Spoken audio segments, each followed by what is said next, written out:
ceux qui connaissent un petit peu, tourner en voiture, c'est une vraie galère. C'est-à-dire qu'on a souvent les bruits du moteur qui vont avec, ce qui fait qu'on doit refaire le son après, ce qui veut dire que quand on fait une prise et qu'on veut, on est obligé de couper, d'arrêter la voiture, de refaire tout un tour complet pour après revenir. Enfin bref, c'est une vraie galère de tourner des dialogues en voiture. Donc comme on a à peu près 13 minutes utiles, je crois, de scènes qui se passent dans la voiture, surtout une décapotable en plus, on a choisi la technologie VR en fait pour s'économiser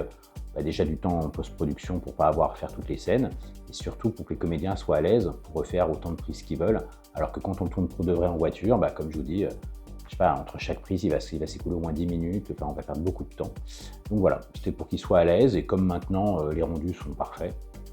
ça perd tout, enfin, tout le monde y voit que du feu, donc pour le coup, ça marche.